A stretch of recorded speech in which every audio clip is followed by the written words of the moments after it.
पात्रता परीक्षा ली जा रही है। जी हाँ, मध्य प्रदेश में शिक्षकों की पात्रता परीक्षा, और अब इसको लेकर के आधार बनाया जा रहा है सुप्रीम कोर्ट के आदेश का। और ये पात्रता परीक्षा 2 साल के अंदर लेने की बात की जा रही है। पर इस पात्रता परीक्षा को लेकर के बवाल मचा हुआ है, और इस पात्रता परीक्षा में कहा जा रहा है कि लगभग 1.5 लाख से ज्यादा शिक्षक मध्य प्रदेश के जो रडार पर आ सकते हैं, मतलब जिनकी नौकरी पर खतरा बन सकता है। जब शिक्षक भर्ती हुए, काम कर रहे हैं, पढ़ा रहे हैं, और जब रिटायरमेंट का समय आ रहा है, ऐसे में उन पर रिटायरमेंट और पेंशन के सुख की बात तो छोड़िए साहब, मध्य प्रदेश में शिक्षकों को अब पात्रता की चिंता हो रही है कि हमारी पात्रता कहीं चली गई तो भाई ये पैसे तो गए, नौकरी तो गई, समाज में इज्जत की। आप तो ये टीचर एलिजिबिलिटी टेस्ट में भी नहीं पास हो पाए। तो ऐसे तमाम सवाल लगातार बने हुए हैं। और आपको बता दूं कि लगभग 5 साल से ज्यादा जिन शिक्षकों को अभी रिटायरमेंट के लिए बचा हुआ है, ऐसे शिक्षक टीचर एलिजिबिलिटी टेस्ट दें, 2 साल के अंदर देने की बात की जा रही है। आदेश जारी होने के बाद 2 साल के अंदर देना अनिवार्य होगा। और ये आपको बता दूं, मध्य प्रदेश में जो शिक्षक हैं और जो लगातार मेहनत कर रहे हैं, किसी तरीके से काम कर रहे हैं, और अब जब वो रिटायरमेंट की तरफ है, बुढ़ापे की तरफ है, किसी एक उम्र को पार कर चुके, युवा नहीं है, ऐसे में यदि उनको टीचर एलिजिबिलिटी टेस्ट की बात की जा रही है तो ये बात कहां तक सही है। दर्शकों, ये तमाम सवाल उठ रहे हैं, और इस टेस्ट को लेकर के संगठन क्या कर रहे हैं, शिक्षक क्या कर रहे हैं, क्या ये टेस्ट देने की बात की जा रही है, या ये टेस्ट होगा, या फिर कुछ और ही बातें निकल के आएंगी। हमारे साथ एक खास पैनल जुड़ा हुआ है, मध्य प्रदेश के विभिन्न जिलों से है, विभिन्न जिलों से शिक्षकों के समूह जुड़े हुए हैं। हम उनसे बातचीत करेंगे, समझेंगे कि आखिरकार ये टीचर एलिजिबिलिटी टेस्ट है क्या, और इस टेस्ट को लेकर के क्या सरकारी तुगलकी फरमान दिया गया। हम वासुदेव शर्मा जी का रुख करेंगे। वासुदेव जी, सबसे पहले मैं आपसे समझना चाहूंगा कि मध्य प्रदेश में जो ये फरमान आया है, ये फरमान क्या है, दर्शकों को इसकी एक विधिवत ब्रीफिंग दी जाए। आदर्श जी नमस्कार, आवाज आ रही है क्या? जी आ रही है, जी आ रही है, आ रही है जी। आपको और आपके पैनल में जुड़े हमारे अध्यापक साथियों को नमस्कार। देखिए, मैं अपनी बात उस दिन से शुरू करता हूं जिस समय शिक्षा का अधिकार अधिनियम के ऊपर बहस चल रही थी इस देश के अंदर। 2009 में ये लागू किया गया। उस समय हमने कुछ लिखा था, 1-2 लेख भी लिखे थे जो अखबारों में छपे भी थे। हमने ये कहा था कि, और उस समय मेरा अपना ये मानना था कि ये जो सहायक शिक्षक और शिक्षक की जो नौकरियां हैं, इसमें जो पात्रता या परीक्षा लेने की जो प्रक्रिया शुरू की जा रही है, ये नहीं की जानी चाहिए। इसके पीछे मेरा तर्क ये था कि ये जो नौकरियां हैं, ये स्थानीय स्तर पर स्थानीय लोगों को उनके जरूरत के हिसाब से मिलनी चाहिए। अगर टेस्ट या परीक्षा ली जाने लगेंगी तो इसमें वो लोग बैठने लगेंगे जिनको नौकरी की जरूरत नहीं है। वो कौन परीक्षाओं पास कौन हो सकता है? जो लगातार कोचिंग करते हैं।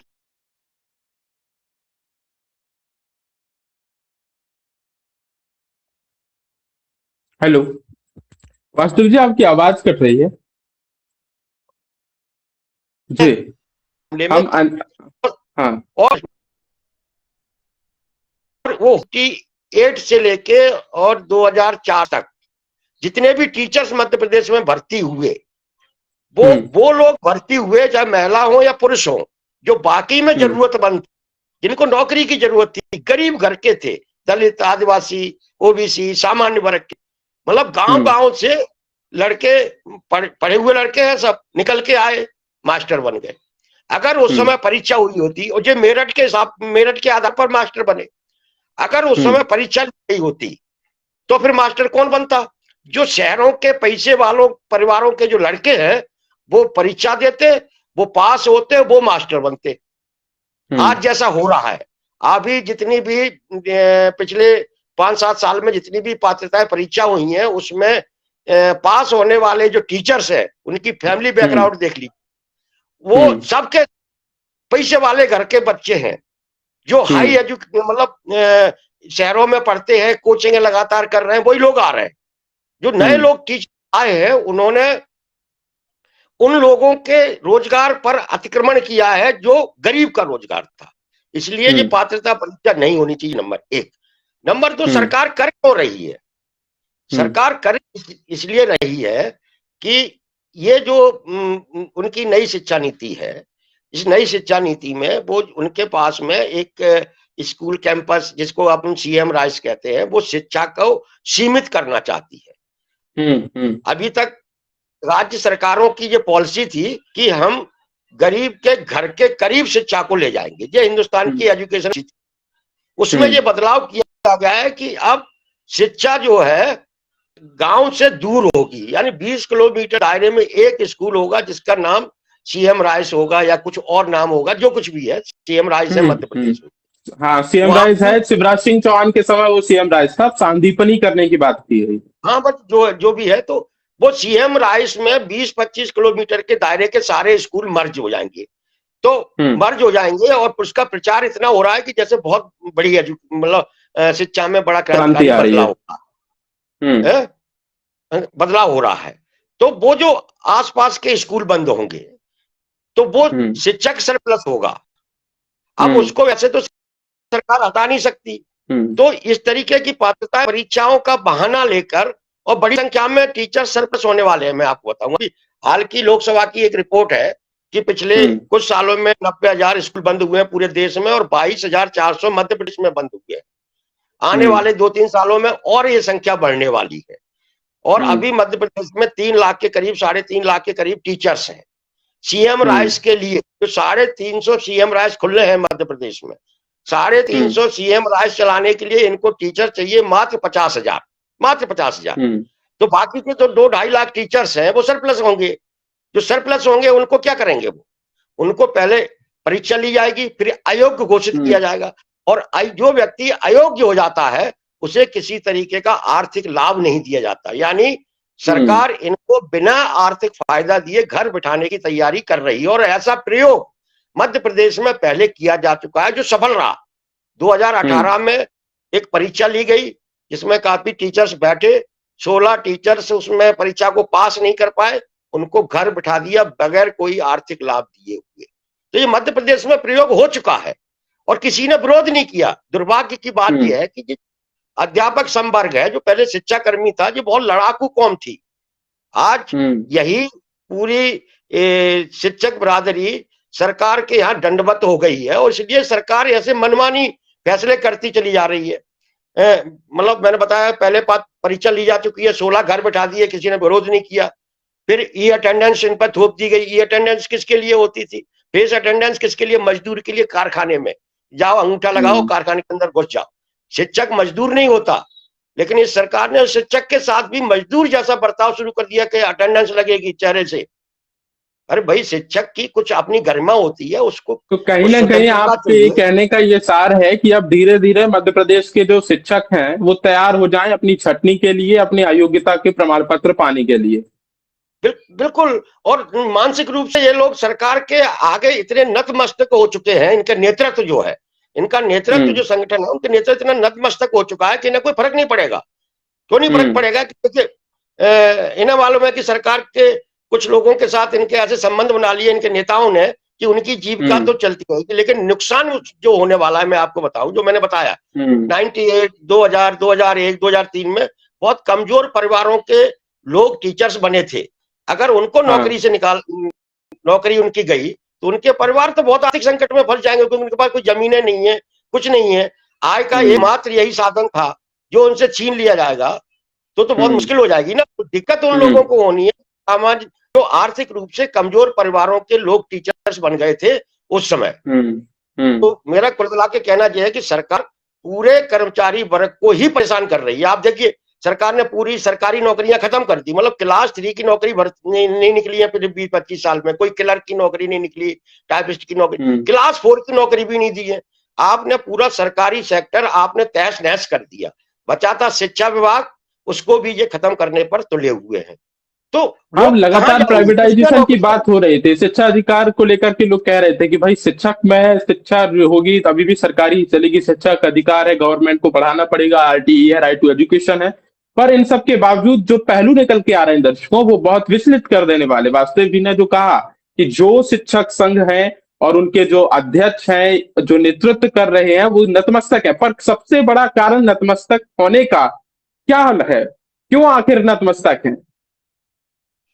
देखिए आदर्श भाई, मैं बहुत सारे लोगों के संपर्क में रहता हूं, बातचीत होती है। आज हम्म। की तारीख में मध्य प्रदेश में ये स्थिति है कि हर व्यक्ति डरा हुआ है, खास करके कर्मचारी पूरा डरा हुआ है, पूरा। हाँ। मतलब ये अध्यापकों में भी फा, मेरी बहुत अच्छी संपर्क है। उसको फायर इस होने का डर तरीके है। अगर हाँ, मतलब ट्रांसफर हो जाने का डर, निकाल दिए जाने का डर, मतलब इतना हम्म। डरा हुआ समाज हमने इससे पहले कभी नहीं देखा। मेरे मेरे हम्म। संपर्क के लोग मेरे से बात करने से सिर्फ इसलिए डरते हैं कि अगर बासजों से बात करेंगे और सरकार के लोगों को पता चल गया तो यार इन पे ठप्पा लग जाएगा। तो ये जो डर है, इस डर हम्म। ने, और सरकार चाहती है कि लोग डरे, और डराने के लिए ही ये पात्रता परीक्षा का लाया गया। ई अटेंडेंस भी डराने के लिए लगाई गई। आपको जो है और भी तमाम सारे जो पहरे बिठाए गए हैं, इसलिए कि ये लोग डरते रहे। लोग डरते रहेंगे तो सरकार के अनुसार उन काम करते रहेंगे, उनके खिलाफ बोलेंगे नहीं। और आप याद हम्म। कीजिए कि ये शिक्षा कर्मियों का या अध्यापकों के आंदोलन 2013 को तक बहुत व्यापक स्तर पर होते रहे थे। पिछले 5 साल में एक आंदोलन नहीं कर पाए ये लोग, एक आंदोलन नहीं। सिर्फ हम्म। स्वागत सत्कार समारोह जीत करना जी कोई आंदोलन नहीं होता है। और इसमें उनने अपना कितना बड़ा नुकसान करा लिया। ये 20 मतलब 1998 से ये नौकरी कर रहे हैं, 2018 से में इनको संविलियन किया गया। 20 साल की नौकरी गंवाए बैठे हुए लोग बोल नहीं रहे। हम्म। ये सबसे ज्यादा हम्म। शर्म की बात है। इनकी हम्म। सारी वरिष्ठता छीन ली। ये हम्म। पेंशन के हकदार हैं, पेंशन छीन ली, कोई नहीं बोल रहा। तो ये हम्म। चिंता का विषय है कि और शिक्षक को जब डरा दिया गया तो आप समझ सकते हैं बाकी लोगों की क्या स्थिति होगी। तो कुल मिलाकर ये कहना है, मैं तो यही कहूंगा कि लोगों को ठीक है, ये समय है, डर से बाहर निकलना पड़ेगा। और डर से बाहर नहीं निकलेंगे तो ऐसे तमाम सारे फरमान आएंगे जो आपके लिए भी नुकसानदेह है और आने वाली पीढ़ी के लिए तो बहुत ज्यादा कुछ नहीं बचेगा। इसलिए कम से कम शिक्षक को बोलना चाहिए, मेरा अपना ये मानना है। यही मेरी ठीक है। इस पात्रता परीक्षा वाले मुद्दे पर मेरी अपनी राय है। ठीक है। तो ये मैं अंत में वासुदेव शर्मा जी का रुख करूंगा।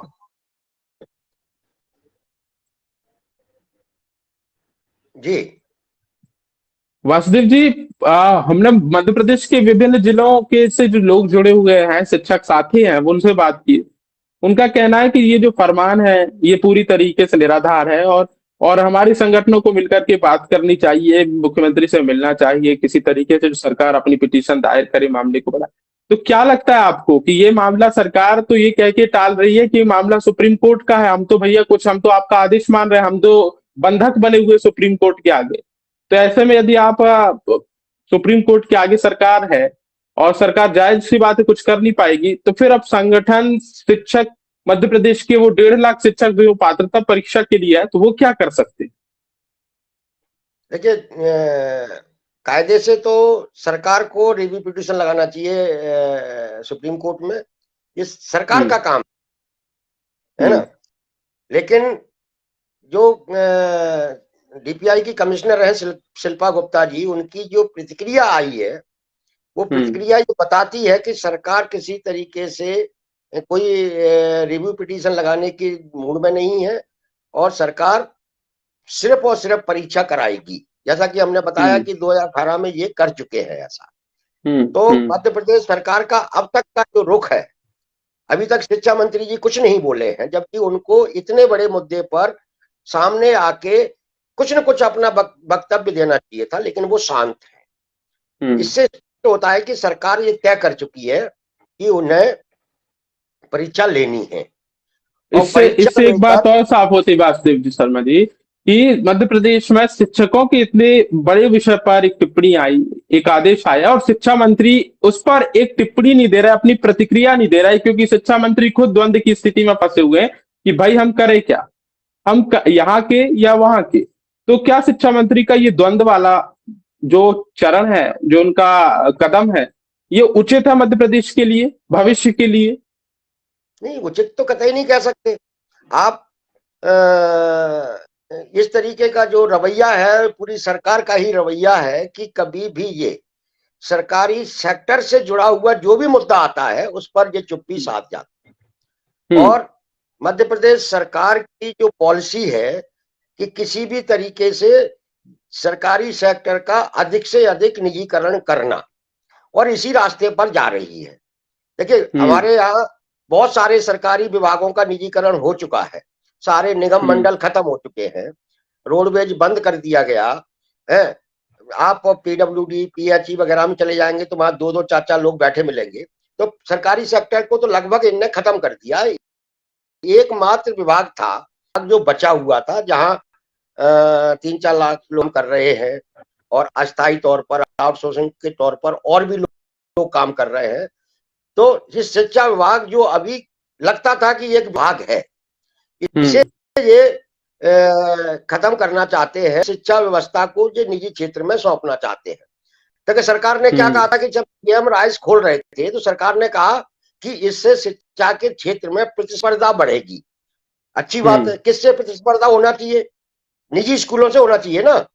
तो सीएम राइस में कायदे से निजी जो स्कूल है, प्राइवेट स्कूल है, उन प्राइवेट स्कूलों से इन्हें प्रतिस्पर्धा करनी चाहिए। वहां के बच्चे सीएम राइस में आते तब बात समझ में आती। बिल्कुल सरकार ये ग्राफ साझा करे कि सीएम राइस खुलने के बाद मध्य प्रदेश में जिलों में, तहसील स्तर पर, ब्लॉक स्तर पर, ग्राम पंचायत स्तर पर सरकारी स्कूलों में क्या क्या हालात सुधरे हैं। ये ग्राफ बिल्कुल शेयर होना चाहिए, बताना चाहिए। नहीं तो मैं वही कह रहा हूं कि सीएम राइस जो शिक्षा के क्षेत्र में प्रतिस्पर्धा लाने के लिए शुरू किए गए, आप प्रतिस्पर्धा तो किससे कर रहे हैं? अपने ही प्राइमरी और मिडिल के, उन्हें बंद कर रहे हैं। जबकि आपकी प्रतिस्पर्धा तो निजी क्षेत्र के स्कूलों से होना, तो वहां छात्र संख्या कम होनी चाहिए। वो छात्र अगर सीएम राइस में आते तब तो हमको समझ में आता, लेकिन ऐसा नहीं हुआ। निजी क्षेत्र के स्कूलों में तो संख्या बढ़ती चली जा रही है। तो कहने का तात्पर्य यह है कि ये सरकार शिक्षा विभाग को लगभग खत्म करने के मूड में है। जैसा कि हमारे एक साथी ने बताया कि ये 3000 स्कूल चल सीएम राइस जैसे बाकी स्कूलों को बंद करेंगे। और बंद करने के पीछे 2-3 महत्वपूर्ण कारण है, मैं आपको समझे। देखिए, जब रोडवेज बंद किया गया था तो क्यों किया गया था? रोडवेज इसलिए बंद किया गया कि रोडवेज के पास 20 शहर में बहुत महंगी जमीनें थी जो सारी बेच दी गई, वह सब कॉन्ट्रैक्ट गई। शिक्षा विभाग के पास भी हर शहर में, इंदौर में, भोपाल में, जिला स्तर पर 20 शहर में बहुत महंगी जमीनें जहां सरकारी स्कूल चल रहे हैं। जब भूमाफियाओं की, पूंजीपतियों की, कंपनियों की, सरकार की नजरें उन स्कूलों पर टिकी हुई है कि कैसे ये स्कूल बंद हो, तो उन स्कूलों के जगह पर, और काफी जगह है वो 2-2 एकड़, 3-3 एकड़ में, उन पर वो कॉम्प्लेक्स बनाए। और इसीलिए उन स्कूलों को खाली कराना सरकार की प्राथमिकता है, जिससे कि उन जमीनों पर कॉम्प्लेक्स बनाए जा सके। और इसीलिए सरकार इस तरीके के बहाने लेकर आ रही है, परीक्षा कराएगी। अब इसमें चाहे सुप्रीम कोर्ट का आदेश हो, चाहे शिक्षा के अधिकार के अधिनियम का हवाला दिया जाता रहा हो। अरे आप मेरे को बताइए, प्राइमरी स्कूल का टीचर्स क्या पढ़ाएगा? पहले तो ऑलरेडी ग्रेजुएट होता है, पोस्ट ग्रेजुएट होता है, डीएड किए हुए होता है, एकदम परफेक्ट टीचर होता है, और उसे प्राइमरी स्कूल में बच्चों को क्या पढ़ाना है? अनार का कोई पहाड़े पढ़ाने हैं। आप उसको क्या और क्या सिखाना चाहते हैं? अगर आपको शिक्षकों को मतलब योग्य बनाना था तो आपको हाई स्कूल के शिक्षकों को बनाना था, जिन्हें 10वीं और 12वीं बच्चों को और अच्छी एजुकेशन दे सके, जिससे वो आगे के कंपटीशनों को निकाल सके। तो आप प्राइमरी और मिडिल के टीचर्स को आप क्या करना चाहते हैं? तो जिस तरीके से प्राइमरी और मिडिल के टीचरों को टारगेट किया गया है, उससे स्पष्ट हो गया है कि ये सरकार प्राइमरी और माध्यमिक शिक्षा से पल्ला झाड़ना चाहती है, क्योंकि प्राइमरी और मिडिल स्कूल ही गरीब कमजोर के बच्चों के स्कूल बच्चे हैं। तो इससे जो आने वाले समय में जो समाज को जो नुकसान होने वाला है वो यही है कि गांव में आपको सरकारी स्कूल नजर नहीं आएगा। मतलब गांव से शिक्षा छीनी जा रही है, गांव के गरीब के बच्चों से शिक्षा छीनी जा रही है। ये इसका बड़ा विनाशकारी प्रभाव समाज में आने वाले दिनों में देखना पड़ेगा। इसलिए इसे रोकना चाहिए और ये काम शिक्षकों को करना चाहिए। देखिए, शिक्षकों ने, पूरे देश के शिक्षकों ने जब जब भी उनके राज्यों में इस तरीके के सरकार ने फरमान जारी किए हैं, ऐसी नीतियां लागू की हैं जो समाज के खिलाफ थी, उसका जनता के ऊपर बुरा फर्क पड़ता था, उसका सबसे पहले विरोध शिक्षक समाज ने ही किया है, शिक्षक वर्ग ने ही किया है। आपकी जानकारी को मैं बता दूं कि बिहार, हरियाणा, उत्तर प्रदेश, बंगाल, यहाँ पर सत्ता किसकी होगी, कौन जीतेगा, ये तय शिक्षक किया करते थे एक समय में, क्योंकि वो जनता से जुड़े हुए थे। और इन्होंने तो आज कहते हैं ना कि इन राज्यों में जो थोड़ा बहुत शिक्षा का वातावरण है तो शिक्षकों के कारण है। आज उस शिक्षक को आपने पूरी तरीके से आइसोलेशन में पहुंचाने का काम किया है, जबकि शिक्षक की भागीदारी पढ़ाने के साथ साथ इस समाज कल्याण के लिए तय की जानी चाहिए। वो समाज को जागरूक करे कि भाई सरकार के ये आपके लिए कर रही है, सरकार को आपके लिए ये करना चाहिए, तो इस शिक्षक को आप ये जिम्मेदारी दीजिए कि वो समाज को उनके अधिकारों के प्रति जागरूक करे, उन्हें संवैधानिक अधिकारों के प्रति जागरूक करे।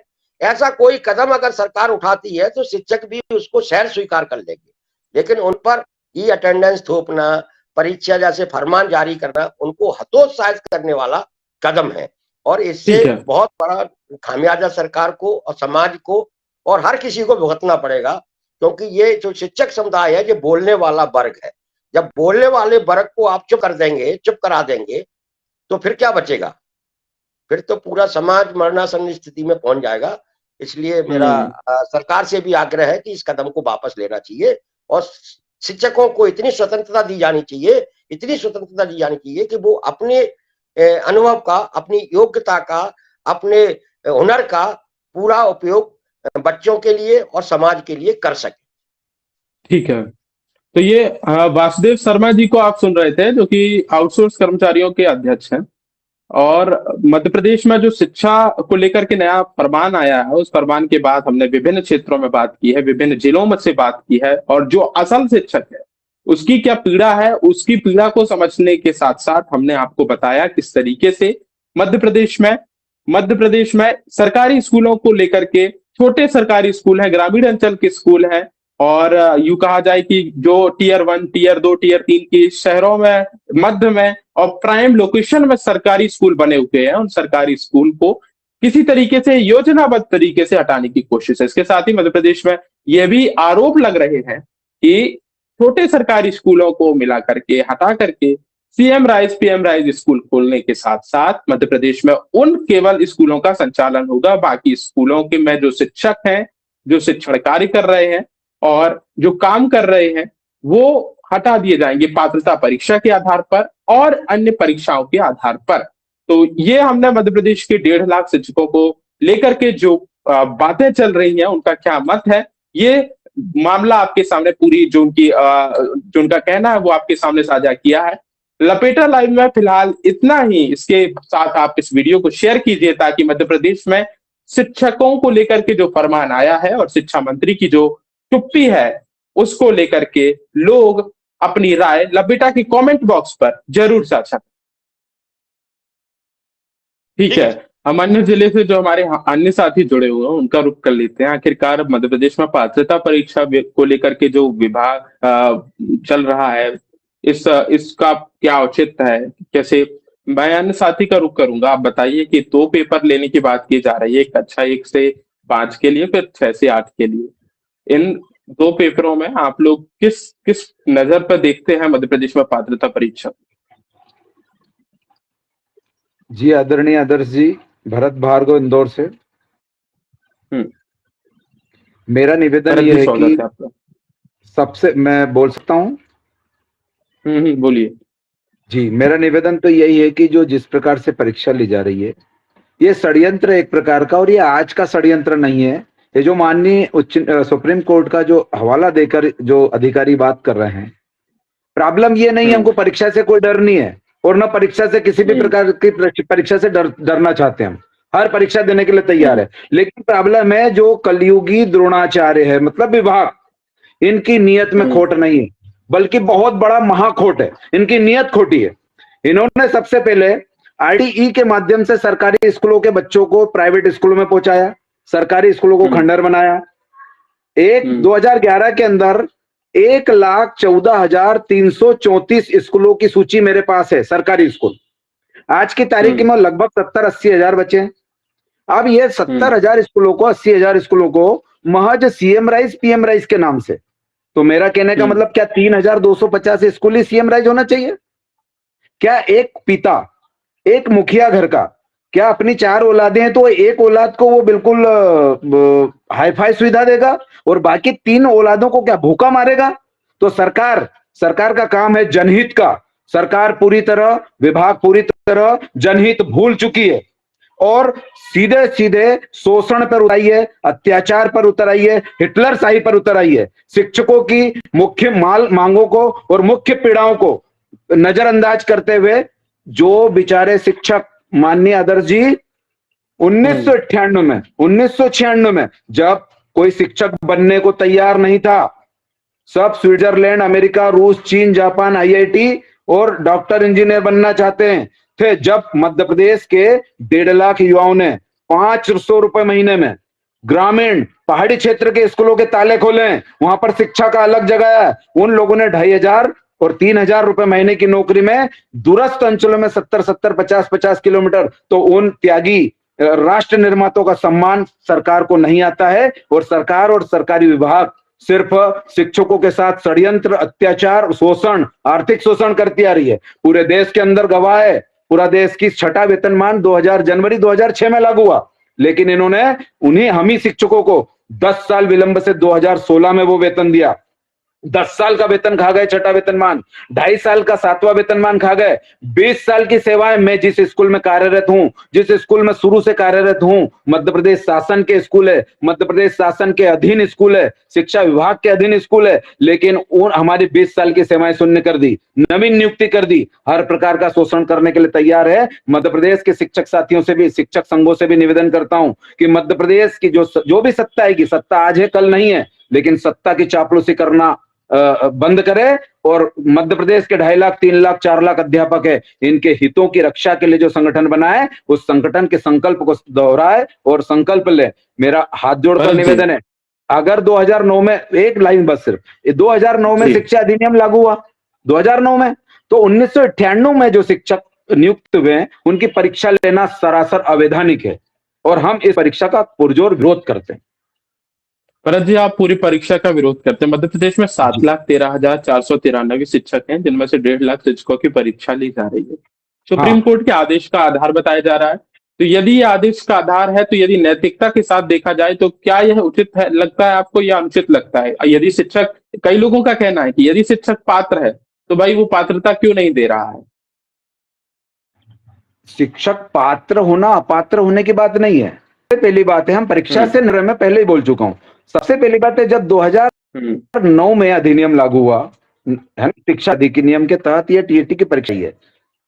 हमारा कहने का मतलब यह है कि 2009 के बाद जितने भी शिक्षक की आपने नियुक्ति की है, आप उनकी पात्रता परीक्षा लीजिए या ली होगी।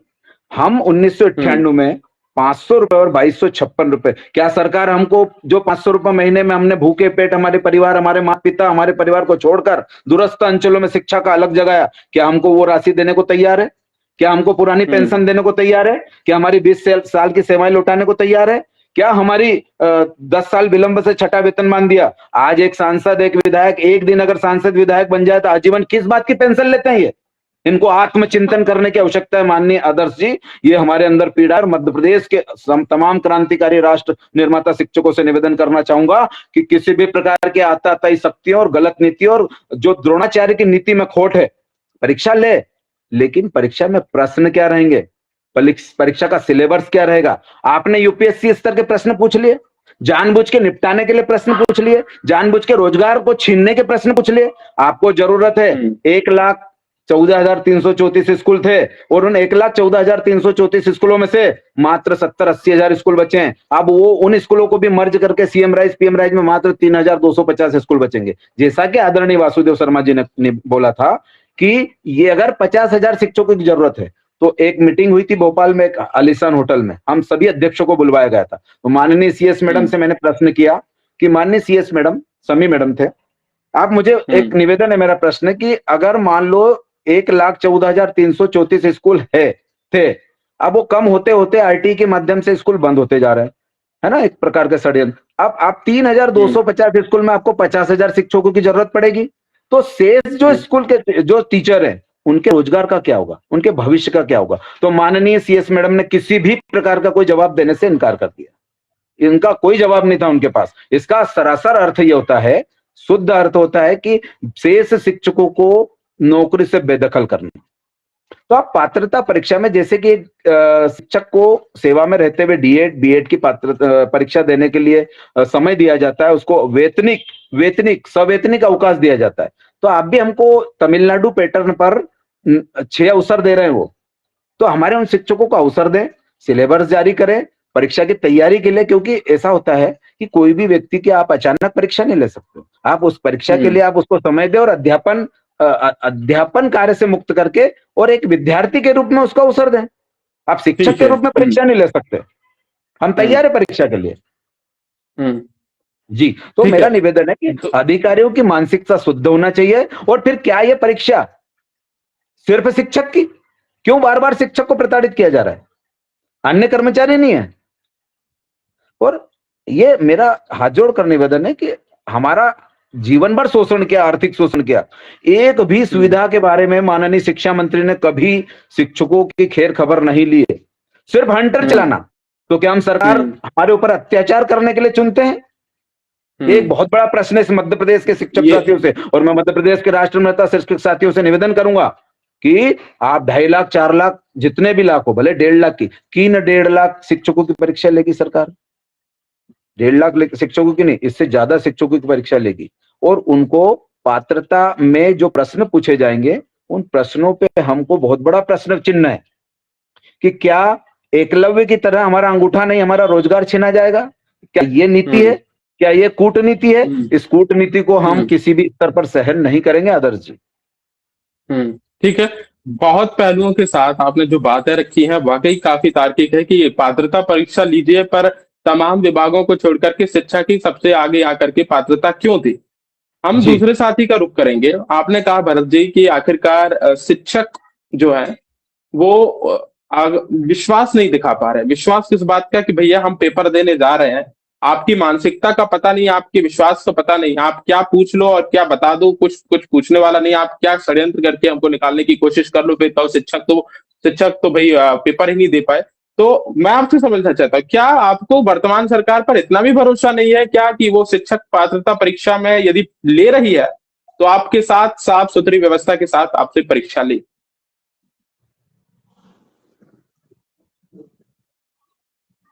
हेलो जी, आप ही से हैं। हाँ, मैं बाबूलाल मालवीय, पुरानी पेंशन बहाली संगठन का प्रांतीय संयोजक। मैं आपके न्यूज चैनल के माध्यम से सरकार से पूछना चाहता हूं कि सरकार को करीब 28 साल बाद शिक्षकों की याद आई। सरकार का कोई भी डिसीजन, कैबिनेट का डिसीजन, जब गजट नोटिफिकेशन होता है, शिक्षाकर्मी भर्ती जब की गई थी तो 2 साल जब 96-97 शिक्षाकर्मी भर्ती रही और 98 में माननीय न्यायालय जबलपुर के निर्देश के अनुसार भर्ती की गई। इसके पश्चात निरंतर सरकार ने, मेरी आवाज आ रही है? आ रही है। निरंतर सरकार के साथ शिक्षकों ने, अध्यापकों ने कार्य करते हुए बीच बीच पर जैसे जैसे सरकार के निर्देश आए, सरकार ने कहा कि डीएड बीएड अनिवार्य, तो समस्त अध्यापक शिक्षाकर्मी साथियों ने डीएड बीएड करा, समस्त प्रकार की ट्रेनिंग करी, डीएड बीएड एमएड। हमारे कुछ साथी पीएचडी होल्डर भी हैं। तो मैं सरकार से कहना चाहता हूँ, तब सरकार 28 साल पहले क्यों सो गई थी?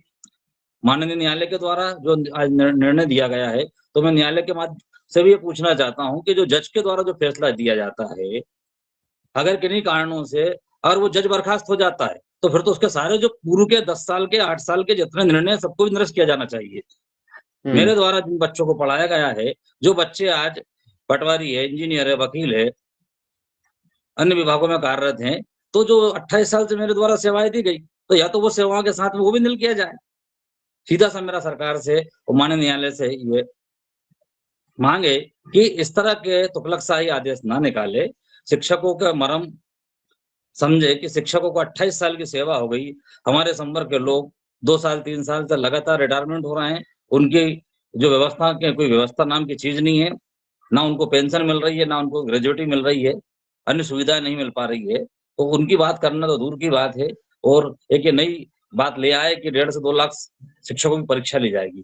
आप शिक्षकों को ट्रेन करना चाहता है, मैं मानता हूँ, तो शिक्षकों को जो आप ट्रेन करना चाहते हैं, तो शिक्षकों के लिए अच्छे सेमिनार आयोजित की जाए, ट्रेनिंग दी जाए, और मध्य प्रदेश सरकार और हमारे देश के अंदर भी अच्छे इंस्टीट्यूट है, वहां ट्रेनिंग दी जाए, और उनसे जो है कि आप ट्रेनिंग के माध्यम से उनको जो है कि नई शिक्षा नीति के तहत उनको शिक्षण कार्य कराया जाए। लेकिन ये कौन सी बात हुई कि एक परीक्षा दिलवाई जाए, परीक्षा किस प्रकार की होगी, और परीक्षा शिक्षकों की ही क्यों?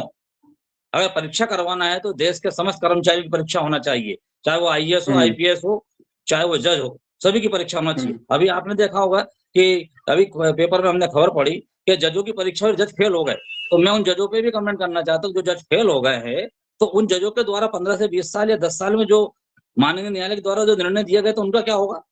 मतलब वो तो फिर आयोग हो गए, प्रमोशन नहीं हो बहुल जी, सकता। इसमें दो बिंदु उठ रहे हैं। आपके आपने जो तर्क दिया है वाकई तर्क है, क्योंकि मध्य प्रदेश में यदि हम एक विभाग देखें पुलिस विभाग का, तो पुलिस विभाग एक ऐसा विभाग है जिसमें फिटनेस के साथ, फिजिकल के साथ आपको भर्ती में लिया जाता है। लेकिन आप देखोगे तो भाई कुछ समय बाद वही पुलिस वाले कितने स्वस्थ हैं, कितने सेहतमंद हैं, और अपनी सेहत को किस तरीके से बनाए हुए, क्या वो काबिले तारीफ है, काबिले लायक है, सेवा में रहने लायक है, इसका भी फिजिकल टेस्ट समय समय पर होना चाहिए।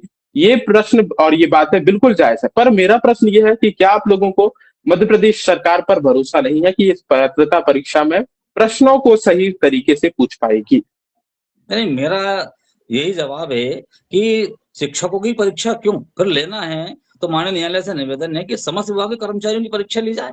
कि जो भर्तियां 20 साल पहले हुई थी, 25 साल पहले हुई थी, 30 साल पहले हुई थी, और जो हमारे ऊपर बैठे हुए हैं, चाहे जुडिशरी के लोग हों, चाहे IAS IPS, उनकी परीक्षा ली जाए कि उनके 20 साल पहले वो सिलेबस से पढ़ के वो IAS बने, तो अब उनकी परीक्षा ली जाए कि वो इस लायक है कि नहीं। अब मतलब ये कौन सा आदेश है, कौन सा तुगलकी फरमान? मैं माननीय न्यायालय का सम्मान करता हूँ, माननीय न्यायालय से निवेदन चाहता हूँ कि इस तरह के आदेशों पर रोक लगाई जाए, और एक शिक्षक जो कि दिन रात मेहनत करके और अपने ग्रामीण क्षेत्रों में, आप ग्रामीण क्षेत्रों में जाएं, मैं बात करना चाहूंगा कि आप अगर शहरी क्षेत्र से मात्र 40 किलोमीटर दूर जाएंगे, तो वहाँ कोई व्यवस्था नाम की चीज नहीं है, वहाँ इंटरनेट नहीं चलता, वहाँ लाइटें नहीं है, दिन दिन वहाँ लाइट गायब रहती है। ऐसी स्थिति के अंदर वहाँ कैसे कार्य किया जाता है, ये इसका आपको अंदाजा नहीं है। ये लोग IAS IPS और जो अन्य लोग जो है बैठ करके AC कमरों में बैठ करके डिसीजन देते हैं। आप उन ग्रामीण अंचलों में जाके तो देखें कि मैं व्यवस्था नाम की चीज है कि नहीं। तो मैं पुनः अपनी बात यही कहना चाहूंगा कि इस तरह की परीक्षाएं ना ली जाएं, आप उनको ट्रेन करें, ट्रेनिंग दी जाए, और देश के अंदर बहुत अच्छे इंस्टीट्यूट है, उनके तहत आप उनको ट्रेन करें। ठीक है, मैं अन्य साथी के साथ जो मध्य प्रदेश के विभिन्न जिलों से जुड़े हुए उनका रुख करूंगा। और ट्रेनिंग की बात की जा रही है, पहले प्रशिक्षण दीजिए, पहले सिखाइए, फिर उसके बाद आप बताइए, क्योंकि समय समय पर तो हर एक वर्ष एक नई क्रांति आ रही है, कहीं डिजिटल आ रहा है, कहीं AI आ रहा है, कहीं आर्टिफिशियल, कुछ ना कुछ आपको अपग्रेड करते रहना चाहिए। पर मैं अन्य साथी से समझना चाहता हूँ कि जो है वो जुड़े हुए हमारे साथ, लगभग मध्य प्रदेश में जो शिक्षक हैं उनको जो प्रशिक्षण दिया जा रहा है प्रत्येक वर्ष, वो क्या प्रशिक्षण है, वो कभी किस बारे में आपको बताया जा रहा है? पहले भी ट्रेनिंग होती थी, तो अभी तक जो आपको प्रशिक्षण दिया गया वो किस बात का था, या इससे पहले शिक्षण ट्रेनिंग होती ही नहीं है मध्य प्रदेश में?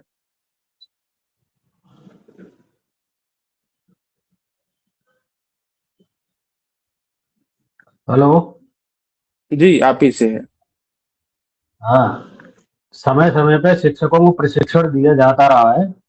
ग्रीष्मकालीन शिक्षक प्रशिक्षण हर प्रतिवर्ष प्रशिक्षण देते हुए हम भी चाहते परीक्षा में लेकर प्रशिक्षण दे दिया जाए, और नए तरीके में जो भी हम काबिल है वो करेंगे। मान लो इसमें कई तरीके की नीति है, जिनके 5 साल बचे हैं नौकरी के, क्या वो काबिल नहीं है? वो भी तो काबिल होंगे ना, उनसे पढ़वाया जा रहा है। बाकी जो परीक्षा जो ले रहा है ये तो अवैध रूप से है, और हमारी भर्ती तो पहले सुप्रीम कोर्ट के निर्देशानुसार हमारी भर्ती हुई थी। उस समय जो परीक्षा पद्धति उसके तहत नियुक्त होकर के आए थे यहाँ पर। मान लो सुप्रीम कोर्ट के ये आदेश का लोक शिक्षण संचालन शिक्षा विभाग मध्य प्रदेश का उसका लेकर के ये आदेश लेकर के परीक्षा की बात कर रहा है, तो शिक्षकों के हित में ऐसे कई आदेश हुए हैं, शिक्षकों के फायदे के, उनका इम्प्लीमेंट क्यों नहीं कराया गया अभी तक? उनका इम्प्लीमेंट होना चाहिए। पुरानी पेंशन के आदेश हुए हैं, वेतन वृद्धि के आदेश हुए हैं, वरिष्ठता के आदेश हुए हैं, ग्रेच्युटी के आदेश हुए हैं, तो उनमें तत्परता सरकार ने क्यों नहीं दिखाई? जब लाभ देने की बात आती है तो सरकार उसमें तत्परता दिखाती नहीं है। जब शिक्षकों के विपरीत कोई कार्य होते उनको जल्दी लागू करने के लिए पड़ जाती है शिक्षकों को। और मैं तो ये कहना चाहता हूँ कि जितने शिक्षकों की बात हो गई है, और हम तो शिक्षक संगठनों के नेताओं से कहना चाहते हैं जो सरकारों को चरण वंदन किए हुए हैं, जो इन्होंने संघर्ष का पथ 10 वर्षों से छोड़ दिया, नेताओं के आगे पीछे घूमते हैं, उनसे मेरा निवेदन है, 10 साल से उनसे कहता आया हूँ, संघर्ष का रास्ता ही अंतिम रास्ता, उससे ही हमने अभी तक इतने हक अधिकार पाए थे। एक बार फिर संघर्ष करने का आपका मौका है।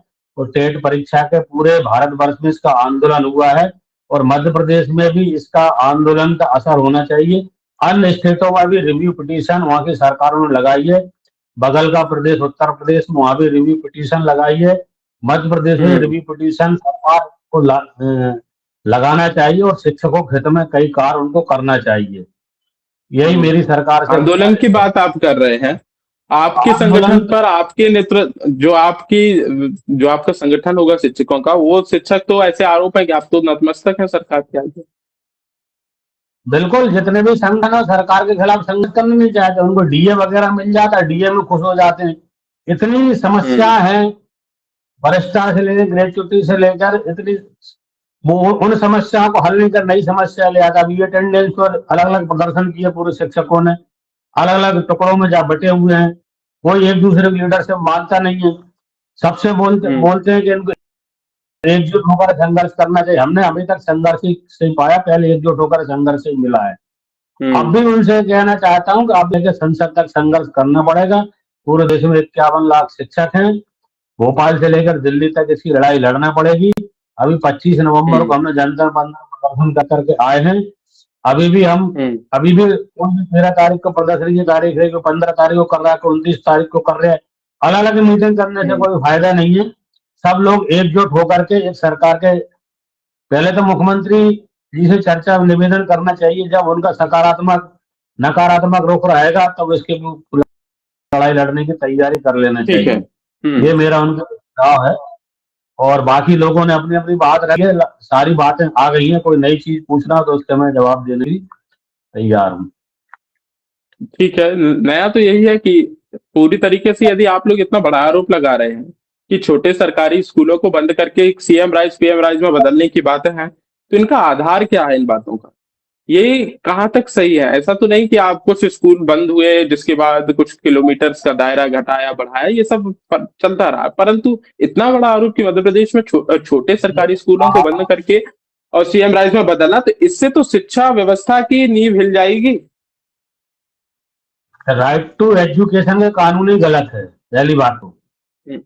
शिक्षा का अधिकार अधिनियम उसी तहत ही जो निजीकरण को बढ़ावा मिले, जो 25% जो प्राइवेट स्कूलों में बच्चे जा रहा है, इसी कारण सरकारी स्कूलों में दर संख्या घटी है। और सरकारी स्कूल के टीचर ही सरकारी स्कूल में बच्चों का नहीं आना, ये तो इस बात को दिखा रहा है कि सरकारी स्कूल में शिक्षा अच्छी नहीं है, व्यवस्थाएं सुगम नहीं है। क्योंकि बच्चा तो चाहेगा, अभिभावक तो चाहेंगे कि उसको अच्छी व्यवस्था मिले, लेकिन सरकारी में तो नहीं है, तो वो प्राइवेट भेज रहे हैं।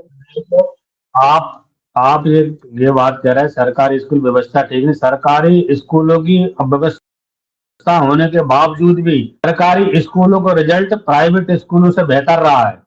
चाहे नीट हो, चाहे जीई हो, किसी भी सरकारी स्कूल के लोग ही अव्वल रहे हैं उसमें। ये सारी चीजें कम संसाधनों के बीच में जो प्राइवेट स्कूलों में जो बच्चे गए उनसे तुलना अभी तक पूरा रिजल्ट उठा करके देख लेंगे, सरकारी स्कूल रिजल्ट सबसे बेहतर रहा है। ठीक है, हमारे साथी का रुख करते हैं। समझते हैं मध्य प्रदेश में शिक्षक और पात्रता परीक्षा के बीच जो ये घमासान चल रहा है दर्शकों, ये घमासान किस कहां तक पहुंचेगा? और लगभग हमें लगता है कि हमने सभी मध्य प्रदेश से जो जिले से हमारे साथी जुड़े हुए सभी से संवाद किया। मैं अंत में वासुदेव शर्मा जी का रुख करूंगा ताकि वर्तमान फरमान को लेकर के क्या रणनीति होनी चाहिए और उस रणनीति के साथ, ठीक है, ठीक है, तो ये तमाम पहलू आपको हाँ वर्तमान स्वरूप में रणनीति यह होना चाहिए, सारे शिक्षक संगठनों को मिलकर एक जायजाम पर बैठ करके रणनीति बना करके पहले तो सरकार से मिलना चाहिए। सरकार उस पर हमारे रिव्यू पिटीशन अन्य स्टेटों में लगाई हैं, वो रिव्यू पिटीशन लगाना चाहिए। और जो सुप्रीम कोर्ट का जो निर्णय ले रहा है वो उन्होंने सरकारों, स्टेट की सरकारों को छोड़ दिया है, वो अपने स्तर से इनका समस्या हल कर सकते हैं।